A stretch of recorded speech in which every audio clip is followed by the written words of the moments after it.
no, it sure isn't. And if you're, I mean, that was really memorable because it was very, very different. So we're now at a few minutes past the hour. I want to welcome everybody to our first Eng Talk. We thought that it was important to collect people together, even though we're still working remotely. The intellectual life of the college and the shared opportunity to discuss and ask questions is something that we all really appreciate. And I'm really pleased to see that we've got 66 people logged in, another few coming. So I think we're going to hit close to 100 by the time everybody gets here. We will be having an opportunity to ask questions at the end, and the invitation has gone out to alumni across Alberta and Saskatchewan. So I expect we'll have some people logging in remotely. It gives me enormous pleasure to introduce Ajay Dalai today. He is going to be giving his R.S. Jain lecture.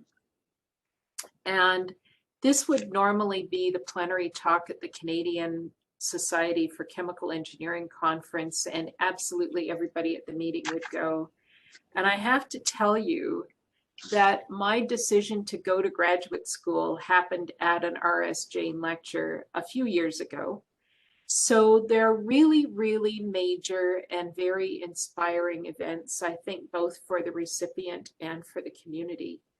A friend of mine who grew up in Morocco was recognized a few years ago, and he showed up in his Moroccan traditional clothing. And it was really, really special because it was so much not what he would normally wear to work, but was a real landmark event in his professional life. And so I can see Ajay smiling because he was there that day, and it really was very remarkable. Jamal looked amazing. So I think that it's important to gather together for some of these events.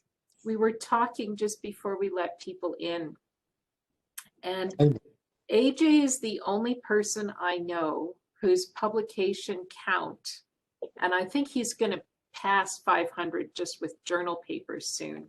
But if you include his book chapters and conference papers and refereed papers, he is over 500. He's had $36 million in research funding. He's our longest serving CRC Tier 1 chair. He has had innumerable students, visiting students, postdocs, research associates.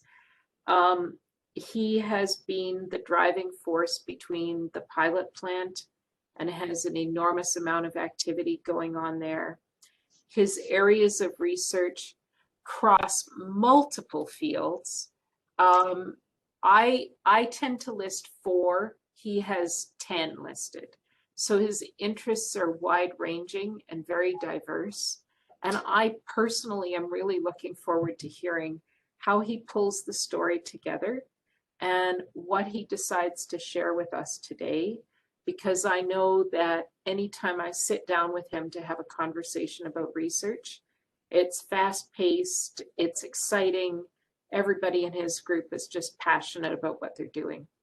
So without too much ado, the last thing I wanted to mention is those of you that might have followed, there's a survey done this year, a rankings test done by Stanford that looked at all of the living scientists, so everybody from 1965 to 2019, and identified the top 2% in their fields.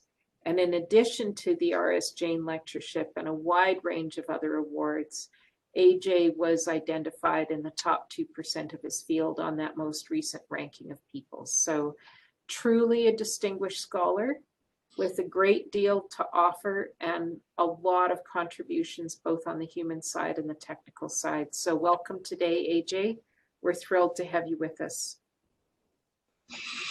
Well, I'd like to thank you, Dean Cresta, for a kind introduction, and also wanted to congratulate you for starting this new public talk in the department, in the college, at least once a month. And I would like to participate in future talks and learn from my colleagues what they are doing as well. So in this particular talk, I know we have a wide range of people, and just wanted to make it a little bit more more understandable to at the public level. So kept it a little bit technical, a little bit non-technical, just to give an idea what we are up to these days. So I would like to share my screen and start my talk.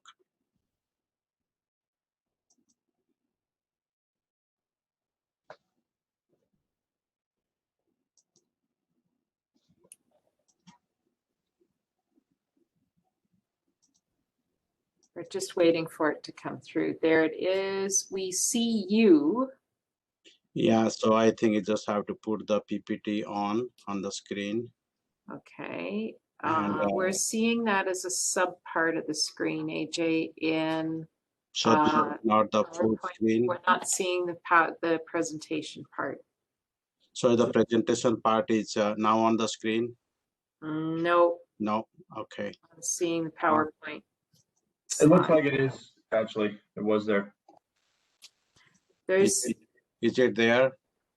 So if you go, I'm trying to see where it is. There we go. Now we've got what we need. You can see that now? Yep. The You're all good to go. Okay. I'm going to mute myself and disappear.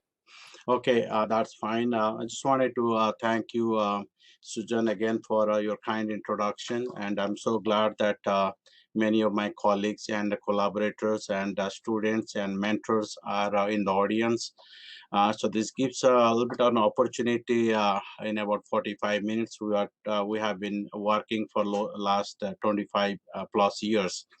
So this particular talk that I designed deals with the growth of bioprocessing technologies for a clean, sustainable energy production. And give a little bit of outline of this presentation, introduce the topic to you, and talk a little bit about the biomass, a possible solution for world's energy crisis, and also talk about the biomass conversion technologies for clean, sustainable energy production, and also introduce you to technologies. One is supercritical water gasification, and the other one is hydrothermal liquefaction technologies, and also talk about what research we are doing related to clean energy production from biomass, and then summarize and conclude the presentation, followed by some acknowledgments. So let's look at this slide where we see the rise in temperature and CO2 concentration with time over last 140 years or so. The graph in the left side shows the temperature increase, and the one in the right shows the CO2 concentration. And you can see they are more or less related.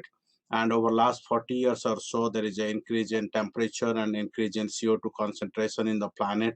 And the increase in temperature is because of the industrialization, a lot of economic activity in second and third world countries, and population growth, and that has led to a lot of energy consumption and has led to a lot of CO2 concentration in the planet. And also, if you see the graph in the left, there is a variation in temperature over any year, and that also leads to fluctuation in, that is due to the fluctuation in CO2 concentration in the environment. And what happens in the planet is in the northern hemisphere, we have a lot more of forest than the southern hemisphere. And when we have the summer months in the northern hemisphere, there is more photosynthesis going on, which consumes carbon dioxide with reacting with a moisture, and also with the sunlight to produce carbon in the plant, and that reduces the global CO2 to some extent. And when you have when we have winter in northern hemisphere, there is less photosynthesis going on, and that again increases the CO2 in the environment. So the temperature and CO2 are quite related, but the slide shows that over last 40 years, how there is a drastic increase in CO2 concentration and temperature over the planet. And also, if you look at where the CO2 is coming from, it's mostly coming from the fossil fuel consumption. And unfortunately, the fossil fuel consumption in the planet is very diverse and non-uniformly used. You can see the graph in the left, where some countries are very extensively using fossil fuel and some countries are not. And the one in the right, the bar graph, shows how the fossil fuel consumption per capita. This is the 2019 data, where the Saudi Arabia, Canada, United States, Australia, Russia, Japan, etc., consuming a lot more energy per capita as compared to other countries. And again, this global CO2 emission is coming from the fossil fuel consumption, and there is a increase in the fossil fuel consumption as you see the graph in the left side, and that leads to more CO2 emission. And the one in the right shows that how the China, United States, India, etc., are producing a lot more carbon dioxide than many other countries on the earth. So when you look at the global CO2 emission and fossil fuel usage, so it basically have many socio-environmental concerns, increasing the greenhouse gas emission, of course, and global warming and rapid depletion of fossil fuel. And the sustainable approach is to use renewable resources, biomass-based fuels, and reduce energy consumption to some extent. And again, if you look at the total per capita CO2 emission in the left, we have China on the top, and gradually followed by United States, India, Russia, etc. But the one in the right is more interesting, where it shows the per capita CO2 emission for different countries, where United States, Canada, for example, Saudi Arabia, and Australia kind of top. And Canada is within top 4 countries in the planet with a large CO2 emission per capita. So when you look at this fossil fuel usage, and there's a gradual increase in fossil fuel, that we see that it's non-uniformly distributed over the planet. And with the usage, it leads to the emission of sulfur oxides, oxides of nitrogen and carbon. And it accelerates the global warming and also depletes the resources. And as we saw before, there's an increase in the global temperature happening quite rapidly. And out of all the greenhouse gas emission, about 81% of the emission is for CO2 from carbon dioxide, and about 10% from methane, and other 9% are from oxides of nitrogen and fluorinated gases. So this particular cartoon shows how what is the impact of the pollution. For example, the global warming, acid rain, soil erosion, deforestation, poor air quality, and most importantly, it is hazardous to biological systems. So now let me bring your attention to the greenhouse gas emission in Canada. So we see that the oil and gas sector and transportation sector, they emit about 50% of the greenhouse gases. And in addition to that, the electricity generation, facility heavy industry, buildings, agriculture contribute about another 40% of the CO2, the greenhouse gas emission.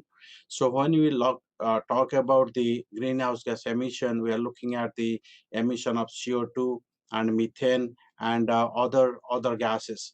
And we know that the emission of methane is somewhat quite dangerous, because the methane has about 21 times more greenhouse gas effects than carbon dioxide. So this shows that how the transportation industry and also the oil and gas industry are the largest contributor to air pollution in Canada. So I'm happy to report that Canada bought into Kyoto Protocol in 1997, and the Canada's Kyoto target was 6% total reduction in greenhouse gas emission by 2012 compared to 1990 level of 461 megatons. And no countries on the planet was able to meet the Kyoto Protocol. And in Paris protocol or agreement came into existence in 2015. And under this agreement, Canada has pledged to reduce its greenhouse gas emission by 30% below 2005 levels by 2030. Developed countries, including Canada, are committed to spending at least $100 billion a year between 2000 and 2025 to help emerging economies deal with the effects of climate change. And how do we tackle the climate change? We have to look at reducing emissions of greenhouse gas with alternate renewable energy source. Biomass can be produced within a relatively short cycle, and its utilization as an energy source maintains a closed carbon cycle. Net increase in CO2 level in the atmosphere is almost negligible. Plant biomass contains negligible amount of sulfur and nitrogen, and biomass-derived fuels such as biooil can prove to be promising substitutes for the conventional fossil-based fuels. So you can see this how the plant-based energy is a more or less carbon neutral process where biomass take the CO2 from the environment with the photosynthesis for this carbon to grow, and we can certainly derive the biofuels from the biomass which runs our vehicles that emit CO2, which is again taken out by the biomass. So this is more or less a carbon recycle or carbon neutral process. So now let me switch to the biomass, a possible solution for world's energy crisis. So if you compare the petroleum-derived fuel with first and second generation biofuel, we see that in petroleum refinery, we get the liquefied petroleum gas, diesel, petrol, kerosene, etc. But this first generation fuel came into existence about 30 years ago, where we are basically using the biomass-derived material to produce biodiesel and corn ethanol, which led to food versus fuel versus fuel issue, and the second generation fuel became more popular because these do not really compete food versus fuel things, and we can get similar fuels from these lignocellulosic biomass derived materials. So when you're looking at the biomass, a possible solution for world energy crisis, we are looking at world producing about 220 billion tons of biomass, waste biomass per year. And this biomass is more or less uniformly distributed over the planet in most of the countries, unlike the petroleum and natural gas and coal. And these are renewable, they are clean because of low sulfur and ash content, and that they produce low emission. They are more or less carbon neutral, as I indicated in one of the slides, and now they are more or less uniformly distributed. So when you're talking about the biomass, we are talking about 6 different biomass. One is the forest residue, agriculture residue, sewage residue, municipal solid waste, animal residue, and industrial residue. So all these residues do not really compete for food. They are mostly for fuel and biochemicals. So now let's look at the renewable energy and biofuel trend over the planet over last 55 years.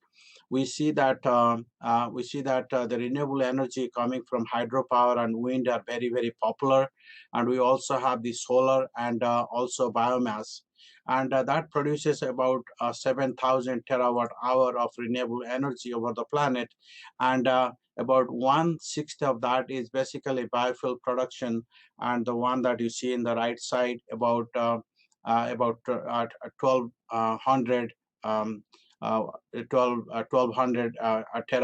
terawatt hour. And we see that over last 15 or so years, the North America, South and Central America, Europe, Asia, and Pacific, there are a lot more production of biofuel as compared to other regions in the planet. So what is the trend in the growth of biofuel sector? So we are basically going out from the gaseous fuel to liquid fuel, and mostly the lignocellulosic biomass derived liquid fuel. Why?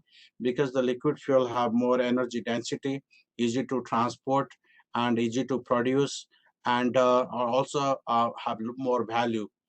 So that is the trend these days. And let me bring your attention back to Canada, so where renewable fuel standards and low carbon fuel standards are in place. So the federal mandate or the policy is about 5% ethanol and 2% biodiesel in the transportation sector. And most of the, almost all the provinces within the country are either matching or are doing better in these fuel mandates. For example, in Saskatchewan, our ethanol mandate is 7.5%, and renewable fuel in diesel is about 2%. You can see that we are basically better than the federal mandate that we have in place. So again, let's look at the biomass availability in Canada. So with 0.5% population in Canada, with 9% of world forest, we are really blessed to have all kinds of biomass. So in out of all the land area which are forested, we have a 35%, and out of that, about 25% is timber productive forest, and 75% is not.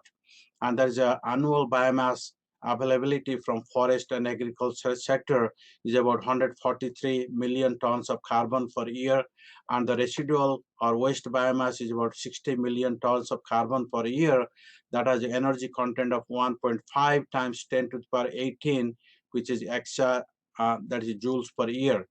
So 1.5 exajoules per year. So that much material that we have in hand to produce this renewable energy. So with the upsurge of funding from federal and provincial governments, we have you can see that between 2005 and 2019, there is a increase about 8-fold biomass energy production in Canada goes from 2 terawatt hour to 16 terawatt hour. So that's really, really good sign. And as I mentioned, the lignocellulosic biomass is a very suitable for energy production. And what that means is we have a biomass containing about 35 to 50% cellulose, 20 to 40% hemicellulose, and 10 to 25% lignin. And they are quite economical, no net CO2 increase on combustion. They are available in a plenty in quite a bit amount. And there, of course, there are drawbacks. There are seasonal availability is an issue and needs pre-treatment for conversion.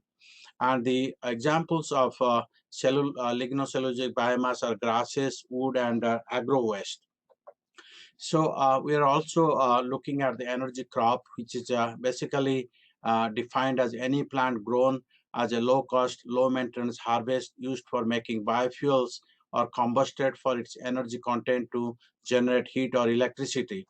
So the ideal traits of an energy crop is fast-growing, short rotation, and high yield, be able to grow in marginal or degraded lands, low requirement of intensive agricultural practices, and no competition with food crops for nutrients or sunlight.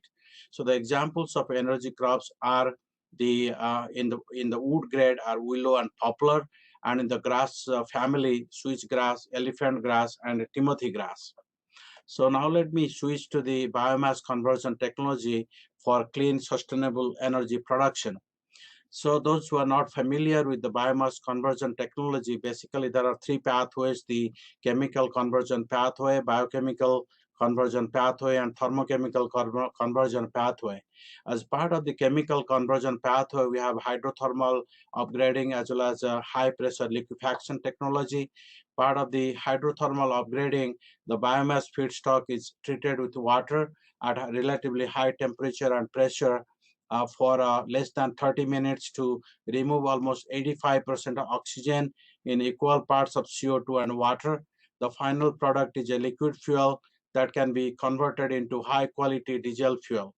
In case of high pressure liquefaction, the lignin can be converted into oil. As part of the biochemical conversion, the anaerobic digestion, as many of us know, that the organic material in the absence of oxygen is converted to biogas, which is a mixture of methane and CO2, and the fermentation, production of ethanol from starchy and lignocellulosic biomass. And in case of acid enzymic hydrolysis, lignocellulosic biomass such as wood and grasses are treated with strong acids to convert biomass into sugar. And in case of thermochemical conversion pathway, thermal decomposition of biomass at elevated temperature takes place in excess amount of oxygen to produce energy in case of combustion. And in case of gasification, we supply control amount of oxygen for the decomposition of biomass to a gas with steam or oxygen to produce syngas, which is a mixture of hydrogen and carbon monoxide. And in case of pyrolysis, biomass is decomposed at moderate temperature in the absence of oxygen to produce biooil. So depending on the nature of the biomass and also depending on the product requirement, one can choose a particular process or technology for conversion of biomass to biofuels and biochemicals. So for example, when you look at the liquefaction gasification technology, biomass is converted to gas. And if we want to produce high quality hydrogen, for example, part of this product can be reformed to produce hydrogen. And in case of pyrolysis, it's basically a thermochemical decomposition process for organic material at high temperature in the absence of oxygen. And the slow, fast, or intermediate pyrolysis depends on the pyrolysis temperature and the residence time of the solid within the reactor. And the residence time can vary from seconds, minutes, or hours, and correlated to energy transfer and temperature distribution, leading to different amounts of oil, gas, and solid. Of course, there are many drawbacks of biomass for energy production. That's why it has not really taken off in many parts of the world. And that's because of the low energy density of this material. They are bulky solid, and therefore it's uneconomical for transportation. They have a varying composition. They are seasonally produced, and they have different physical and chemical properties. That means they require different kinds of pretreatment for the conversion processes. And of course, in some cases, there are lack of robust technologies. So this slide shows how the biofuel industry is influenced by or impacted by the challenges in feedstock, challenges in processing, and many other challenges. And of course, this kind of challenge is true for any industry. And biofuel industry is quite blessed because of the policy of the federal, provincial, and world communities to pay attention to have the sustainable energy production from this material. And now let me switch to the supercritical water gasification and hydrothermal liquefaction technologies. So if you look at this phase diagram in the right, which shows the pressure versus temperature for water, we have a triple point where ice, water, and water vapor coexist. And if we increase the temperature and pressure, we basically get steam at say 100 degrees Celsius. And if we push the temperature and pressure to about 374 degrees C and 218 atmosphere, we basically reach a supercritical water point. And so at this particular condition, what happens, the physical and chemical properties of water, such as ionic properties, density, dielectric constant, viscosity, and viscosity, etc., are greatly different from either extreme state of the gas phase or liquid phase. And this material is very, very reactive at supercritical condition. And the advantages are that no biomass drying is required because the inherent water in the biomass can be used for supercritical water gasification process. We know that drying is expensive, and we don't have to do that in this particular process. And we can have a better reactivity of water to produce different materials, and it has negligible or no toxic byproduct. And also we can produce hydrogen-rich synthesis gas product within about half an hour of the treatment time. And let's continue to look at again the pressure and temperature graph for water. And beyond the supercritical point, we can produce the methane-rich gas or hydrogen-rich gas depending on the temperature we use. And if we go below the supercritical condition, we can use the hydrothermal liquefaction or hydrothermal carbonization or hydrothermal treatment to produce more solid or more liquid. So if you look at the table here, which shows the properties of water on different conditions, when you increase the temperature from room temperature to about 400 degrees C and increase the pressure from atmospheric to about 50 megapascal, then you can see there is a drastic change in the density, viscosity, dielectric constant, ionic property, heat conductivity, and heat capacity of water. And so basically in the subcritical and supercritical condition, we take the advantage of these properties to react them with different kinds of wet biomass to produce various products. And there are many different reactors used for hydrothermal gasification. In the early days, when we used the Canadian light source to understand the reactivity of water with the biomass, we used the diamond anvil cell with Professor Kozinski when he was here, and then followed with a batch reactor, tubular reactor, and a stir tank reactor and fluid bed reactor. For of course, they have their own advantages and disadvantages for hydrothermal gasification, as you see in this particular table. And now let me switch to our research on clean energy production from biomass. So these are some of the research programs that we have been working on for last 20 plus years. So they are the production of biocrude through hydrothermal liquefaction process from agricultural biomass and its upgrading to transportation fuel. We'll talk a little bit about that.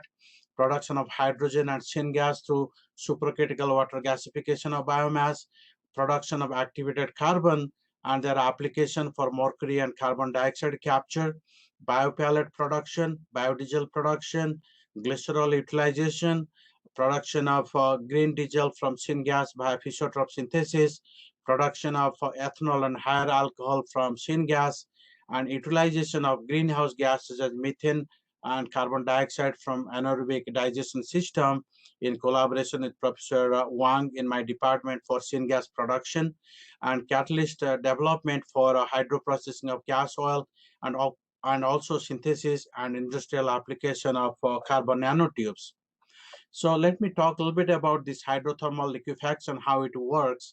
So when you look at treat the carbohydrate, lignin, lipid, protein, etc. with large amount of water at roughly 330 to 700 degrees Celsius and 190 to 220 atmospheric pressure, they basically convert the biomass into aqueous layer, aqueous form, and bio oil and solid residue and gas phase.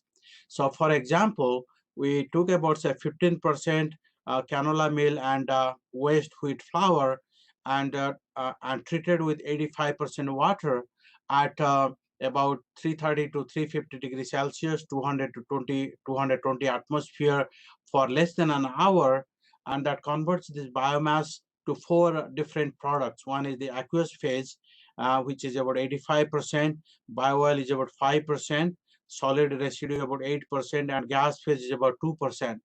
If you recall, when the oil sands operation in Alberta came into play, government spent about $750,000 around 1975 to convert this bitumen into transportation fuel, and that has led to billions of dollars of economic activity in Alberta. And you can see that this material, it's not 10%, but it's about 5%. You can see that the biomass, if you can convert to 5% oil and 8% solid, they have a really vast applications. And this gas can be burnt in the plant to supply the energy that this process needs for this conversion process. And once you get this biocrude, biochar, and water, we use some kind of solvent. So there are some solvents given here. And with the treatment of solvent, we can separate the biochar from the rest of the product. And through distillation, we can separate the solvent and water from biocrude. And this is the biocrude we are talking about, which is 5% of the total product. And once we have this biocrude,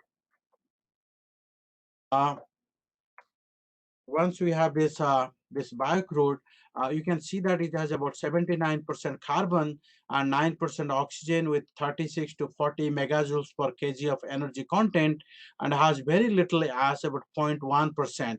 And we found that oxidative stability of this material at room temperature is about 3 months, which is pretty amazing. And also this material has a aliphatic, aromatic, carboxylic acid, and ester. Those are found through NMR that we have in the Saskatchewan Structural Sciences Center, with which we collaborate quite a bit. And if you look at the carbon distribution of this oil, we can see that about 14% in the biogasoline range and 56% in the biodiesel range, and about 27% in the wax and asphaltene range. So you can really transform this wet biomass into biogasoline and biodiesel. Of course, there are some challenges. If you look at this one and compare the boiling points of this material with that of the petroleum-derived sources, we find that the heavy gas oil range is about 62%, and the light vacuum gas oil range about 18% for this biocrude derived with ethyl acetate as a solvent. And I apologize for this very crowded slide, but just wanted to bring to attention what are the reactions taking place in this hydrothermal liquefaction process in a short period of 1 hour. So we have lipids, proteins, sugar, cellulose, hemicellulose, lignin, etc.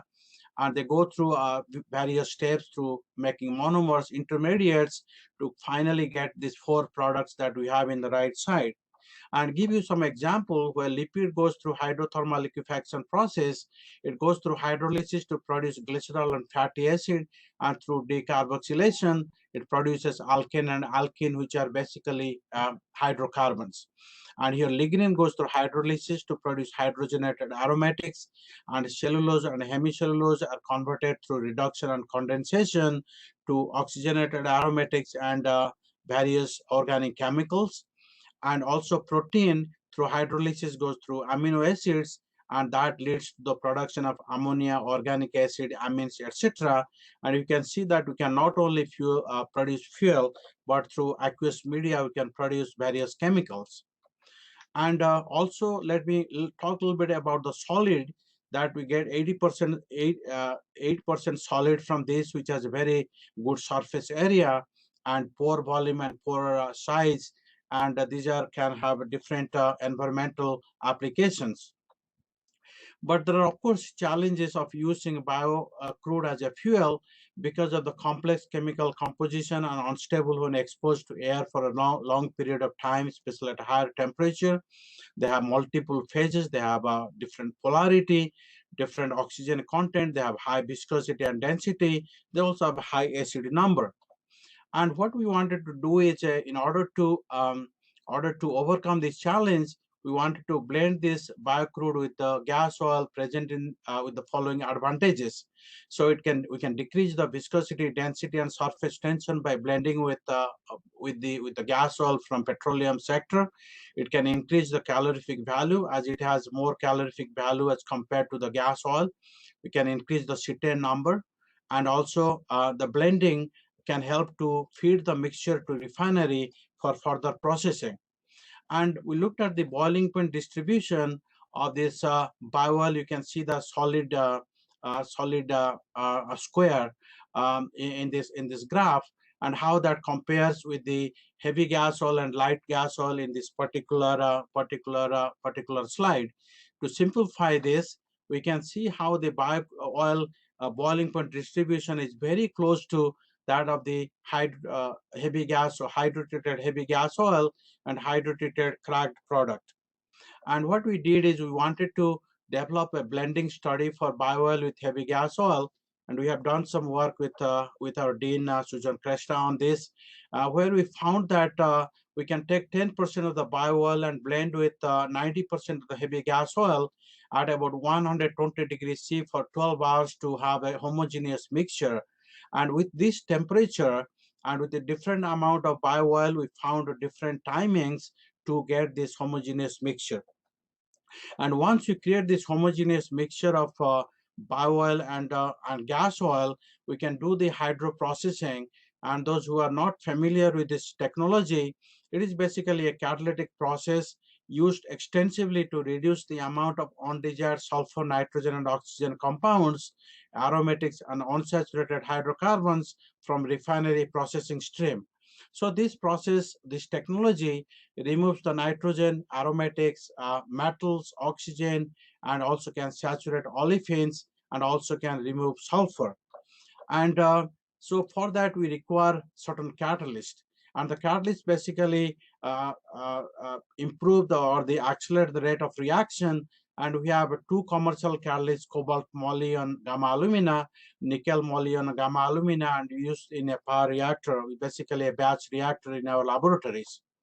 And we did the hydro treatment of the bio crude blend at these conditions.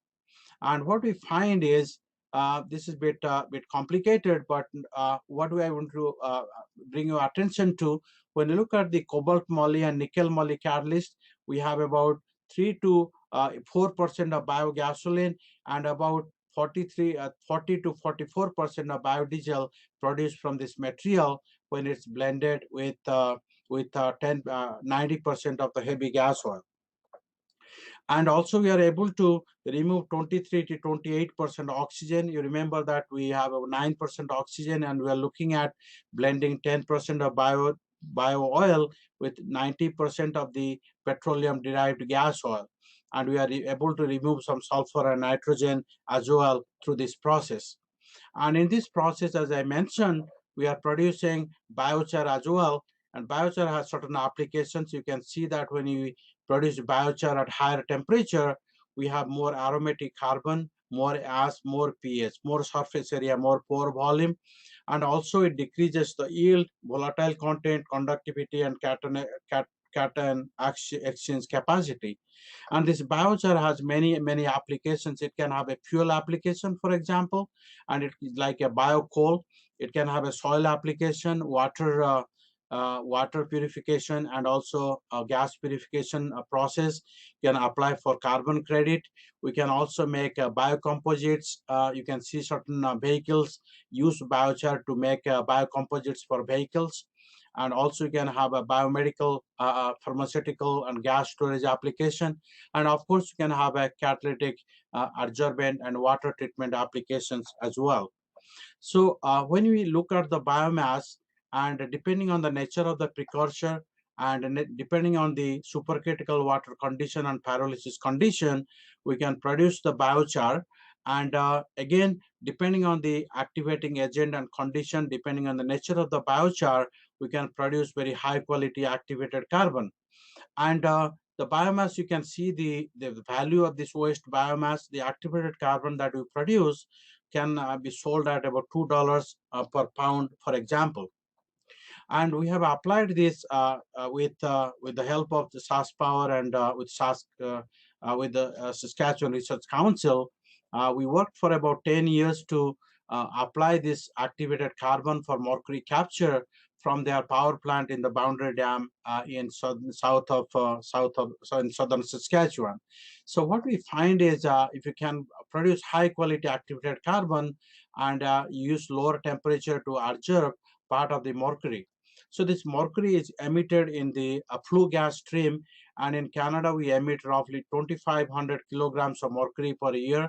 They fall in the land and water, and we basically eat fish and crops, and they contain certain amount of mercury. The idea is to remove the mercury at the source of production so that they cannot be polluting our water and land bodies. And what we did is we basically used the halogens to functionalize this material, and found in the lab that when you functionalize, their absorption capacity goes up drastically. And we did some work in those days at the Brookhaven National Lab in New York, and we find that the carbon basically binds to sulfur, and the sulfur present in the flue gas basically attached to carbon, and then this mercury is attached to the sulfur. That's how we are able to remove the sulfur at the source. And we find that in the field setting, bromine really worked worked really better. So this data was really created at the SASPAR facility in the Boundary Dam, where we have functionalized activated carbon with bromine, for example. And if you inject about one pound of activated carbon per million cubic feet of flue gas, we can remove about 90% of mercury within fraction of seconds, and that is way better than the removal efficiency of the reference material that we produced, which shows about 70% mercury removal. SAS Power invested about $34 million in the technology to inject the functionalized activated carbon at about when the flue gas is cooled down from about 1200 degrees C to about 135 degrees C. That is the time it's injected, and all collected with the fly ash in an electrostatic precipitator, and which contains about removes about 95% of the mercury from the flue gas. We also have been working on the functionalization of the biochar for CO2 capture, and we have been working for many years now. And we find that there are two functional groups, the hydroxyl and carbonyl groups, are the ones that are responsible for absorbing CO2. In our group now that we have a student, Olivia Mukherjee, she's working on activating the leftover or the solid residue from the Tim Hortons and other outlets, and converting that to high quality activated carbon for CO2 capture, for example. And in this slide, you see that we have used 5 different materials: the sawdust, the flax straw, poultry litter, wheat straw, and willow ring. These are basically all the waste residue. And through our process, we can convert that to high quality activated carbon with the surface area varying from 1500 to 2900 square meter per gram, that are able to remove about 75 capture about 75 milligrams per gram of carbon. And we find that the slow pyrolysis process works better than fast pyrolysis process for this one, and that's because of the slow pyrolysis based activated carbon has a lot more functional groups that we figured out through the near edge X-ray absorption fine structure work that we did at the Canadian Light Source, and that were related to this absorption efficiency. And with that, let me summarize that though there are 220 billion metric tons of biomass is available worldwide every year, the development and utilization of biomass conversion technology for clean energy production has not yet been sustainable to meet the Paris Accord. And the biocrude oil that are produced through HDL technology has high gross calorific value, low ash content, low amount of oxygen, lowest moisture content, highest oxidative stability, and high percentage of compounds in the biodiesel range. And also we found that with the commercial catalyst, we are able to remove a certain amount of oxygen, nitrogen, and sulfur. And of course, this technology has potential for supplying the biocrude oil to the refinery for producing the environmentally friendly fuel. Also, we have shown that the elementary mercury can be captured most efficiently by having injected activated carbon aerosols sequestered by surface functional group chemistry at star gas condition. And also we find that the specifically for lignite coal-fired power plant, bromine is seen to be most efficient anionic capture agent with stack temperature in the range of 120 to 160 degrees Celsius. Now, what is the take-home message? We find that the biomass is resourceful for sustainable clean energy and biocarbon production for economic and environmental benefits. The investment on bioenergy production is increasing day by day. Appropriate bioprocessing technologies should be applied for clean, sustainable energy production, depending on the availability and nature of biomass and product demand. So these are some of the references that we have used in this presentation. And this slide shows the acknowledgement that we have funding from different sources. And I believe that people from Provita, and also Jerry and Brock from New Life, and Paul Singh from the Air Science may be the audience.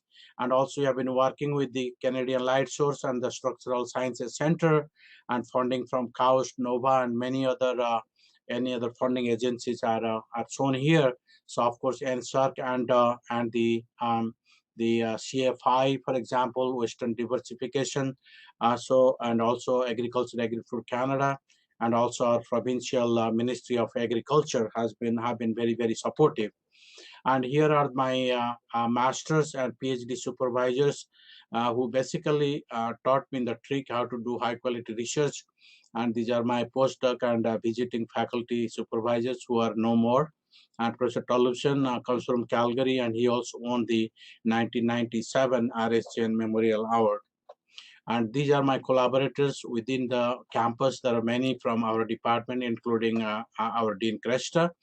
And also we have Chitra from the CLS, as he could be in the audience, and also Jeff Sanu from Agriculture, and Jersey Spooner from Mechanical, Martin Rennie from Agriculture, and we also Sammy from Structural Sciences Center, Rob Scott from Chemistry, and Saidi Musiri could be in the audience from Economics, and Professor Ghosh from Agriculture, and Dr. Hu from CLS. And also there are a lot of collaborators outside the university. Professor Bassi from Western, Aijun from Beijing, Professor Chaju from Western, Smith from McGill, Sasauka from Okayama, Professor Beruti from Western, Flora Ing from Waterloo, Professor Yadav from ICT Mumbai, John from Edmonton, Professor Kozinski, and Professor Wang from the National University in Mexico, Maharia from India, Parida from India, Professor Udin from Okayama, and Nicola is from Sherbrooke. And you can see so many collaborators here that have been working with them for years, and I'm very fortunate to have been associated with them for doing high quality research. And most importantly, this is the research team which do all the work, and I'm actually standing at the side where they are at the center doing this work. And again, thank you all for your attention. And this is some photo from Saskatoon. You can see that, and it always shines in either summer or winter. Thank you again for your attention. So I'll be very happy to take questions. I'm not sure if I went over time, but oh, you're doing great, AJ. I want to assure everybody that the picture with your research group dates from pre-COVID times. yes, We didn't get everybody together without masks to pose. We always have to do that now. And I also got so excited at the beginning that I forgot the land acknowledgement. So I do want to acknowledge that we're gathered here today virtually on Treaty 6 territory in the homeland of the Métis, with people that come to us from many countries around the world and bring their own affiliation to the land. Particularly important in a talk where we're talking about biofuels and shifting our energy focus in a way that allows us to address climate change in a more practical and reasonable way. So I've asked people to put their questions either in the chat or turn on their video if they want to show their face. And I have a question from Nicholas Lamb. Would the harvest and farming of grasses for biofuel have a substantial impact on the feed cost for animal farming? And so I really appreciated, AJ, that initial set of introduction slides where you talked about the move away from food use to residue use. And I wonder if you could put that in context for us. Absolutely, Professor Krishna. I think it's a really excellent question. When you are looking at usage of biomass for energy or biochemicals, we basically have to look at the sustainability of the production, and only use the residue that are in excess from the farm or the forest sector. And so in one slide, we're looking at the residue from the municipal solid waste and many other industries where we produce large amount of residue that go to landfill. And the problem with sending the biomass to landfill is because of the seasonal variation and the climate change. We can decompose those biomass to produce methane. As I mentioned, methane has 21 times more greenhouse gas effects than carbon dioxide.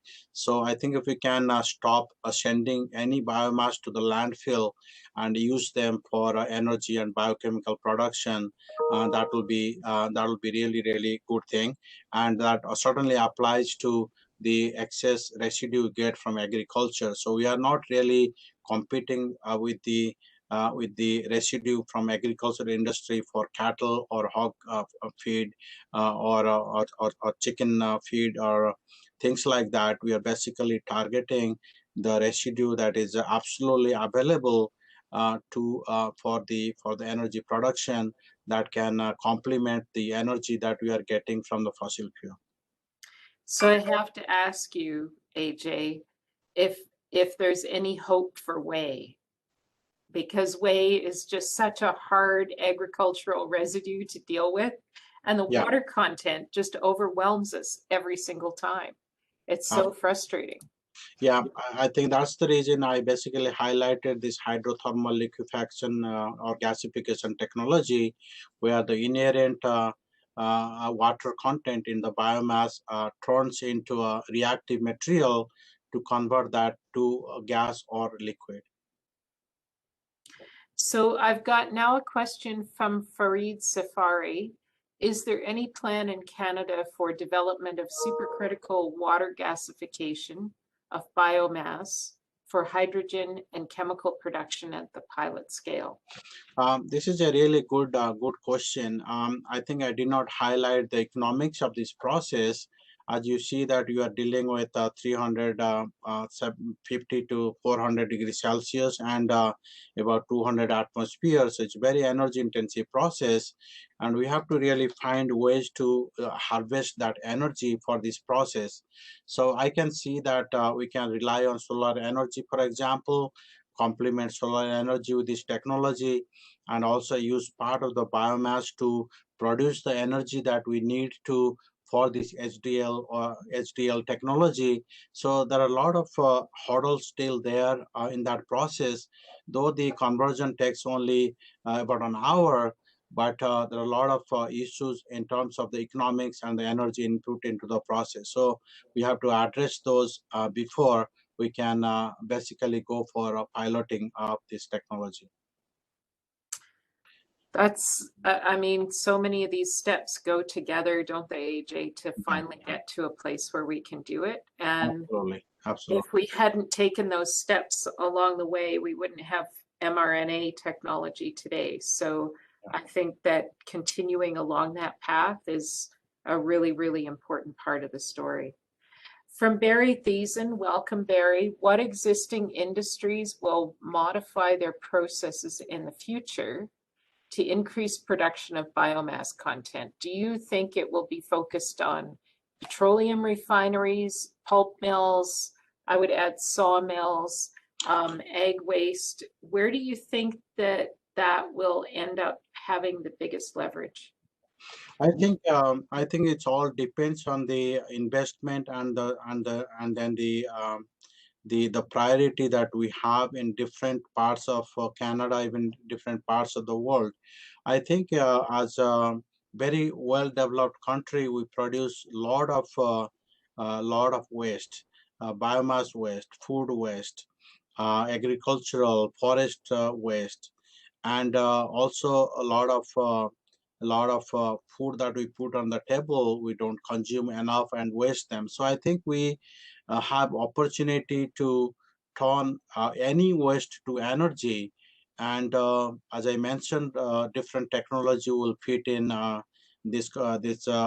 depending on the nature of the biomass that we have in hand, and of course the product demand and what kind of product we need. If you're looking at the refinery, they are looking at more into bio oil, for example. And if you're looking at the SAS power, which produces power from coal, they will be more focusing on the biochar, for example. And then if you look at home heating, for example, then we basically do the combustion, and some of the gas that we can produce from the waste biomass can also be used for syngas or hydrogen production.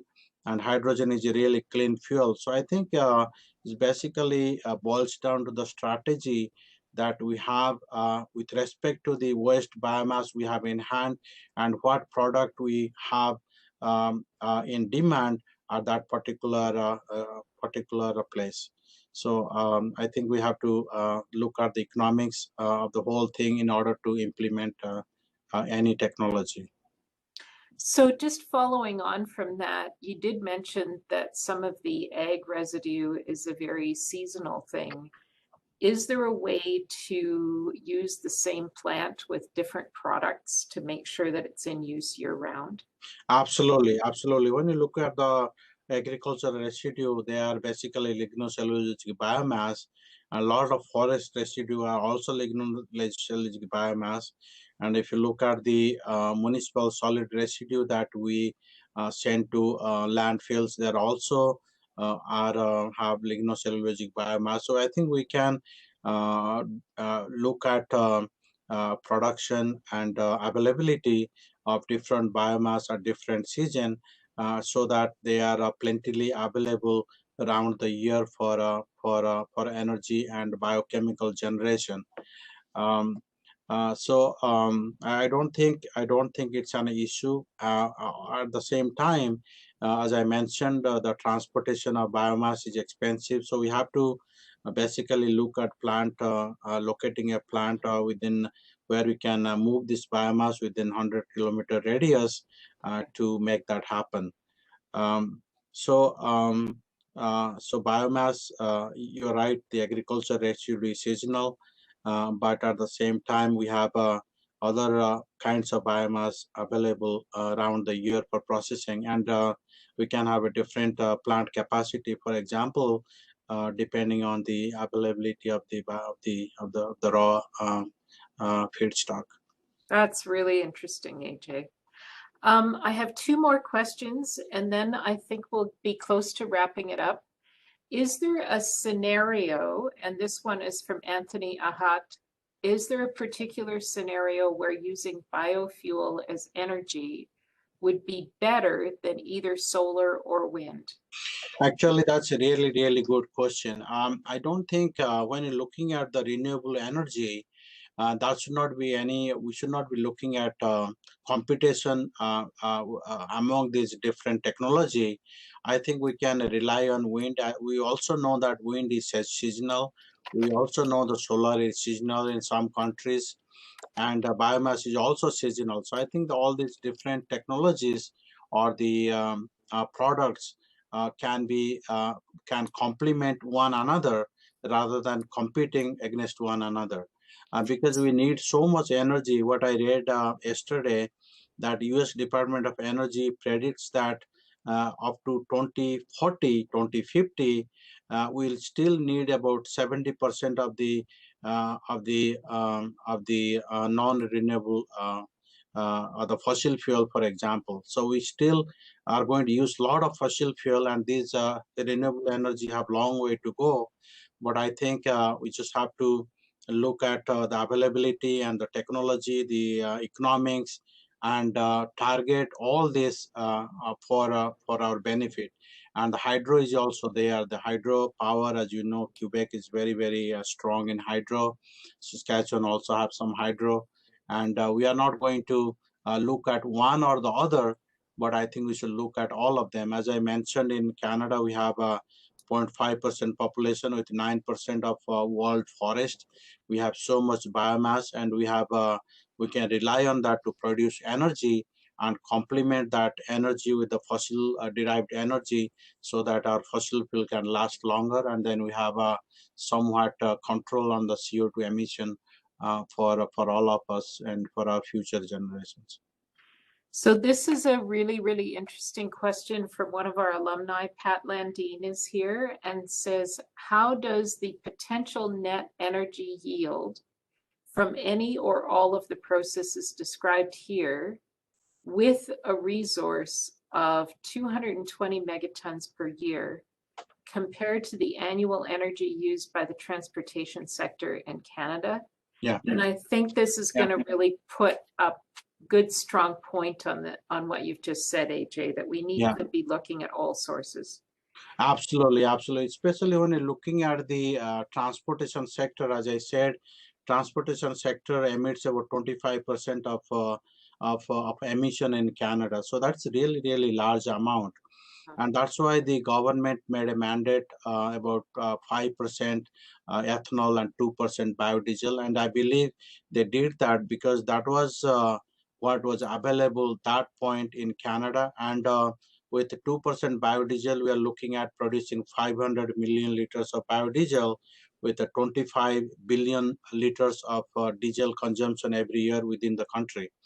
And we have really achieved that 2% biodiesel, and in many provinces we have exceeded 5% ethanol in the gasoline.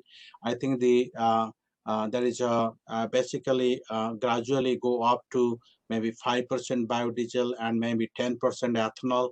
I know that many other countries have gone to even 10, 15, 20% ethanol. That we have a lot of room there. I think the whole idea is to move sustainably so that the industry can expand, create more employment, and use the resources that we have more sustainably, and then we can also target the CO2 reduction at the same time. So there are a lot of opportunities there, and I think just want to tie that with the previous question.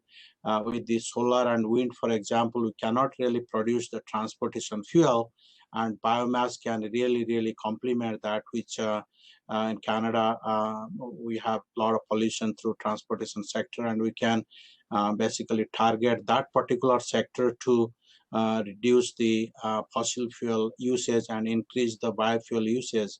I think that would have a substantial, significant impact down the road.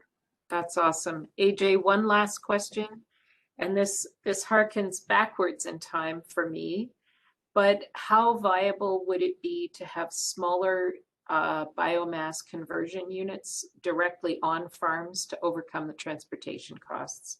When you look at that 100-kilometer radius, that's not very far. No, I think that's what we are looking at. And there's another technology that I did not talk about, the palletization technology, where the biomass can be palletized and the energy density can be much higher, and then torify to remove the moisture and volatiles, and that basically equivalent to biocoal. And we have a Tumpa Sarkar and few other are working, and that particular material can be produced on site, and we have been working with a few companies on that technology, and then move that to Saspar, for example, to produce power. So I think we know that larger the plant is, more profitable it can be, because the operating cost can be minimized for per production unit of material produced. But the sustainability of the small units, I think if you make bio oil, for example, and then send it to Coke refinery to Regina, for example, we can do that. So anything that can be produced locally has higher value in terms of biocoal or oil. I think after that, the transportation is a bit cheaper. So as you mentioned, Sujan, I think we're looking at producing any plant within 100-kilometer radius, drawing the resources, I think, or the biomass to that plant, I think it makes sense and could be profitable. And I believe that in Saskatchewan, we have a couple of biofuel plants that are on feedlots. Yeah. And so they're connected to the feedlot and working directly from there. I want to thank AJ for a great talk and a stimulating discussion. I know that this is one of the things that we've all been missing, and I just feel like our tanks are all a little bit more full. So I really appreciate the effort you've put into producing something that was really, really a terrific overview. There's a couple of housekeeping things. First of all, we did have a door prize today. So congratulations to Ike Ogucha, who was the winner of the door prize. Ike, please contact Carlene to arrange for delivery and ordering. The second one is we've had a couple of questions about whether this video would be put up on the college YouTube channel. And I just want to check with Carlene that that is in fact part of the plan. We do have a collection of things there now, and I've put the what do I search under. So Carlene, could you confirm that for us? It should be live on the college's YouTube channel by tomorrow. Usually it'll process by then. That's awesome. So AJ, you can put the link in your Christmas letter next year. All right. I want to thank everybody for joining us, and we do have another one scheduled for March the 11th. Jay Famiglietti, who's a joint member of the college, is a world recognized water researcher, and he'll be talking about some of the water work that he's been doing at the level of how are the world's water supplies shifting and changing over time. So I think that'll be another really fun event, and I really look forward to seeing you all again soon. Take care, and thanks again, AJ. Thank you so much. Thanks, everybody.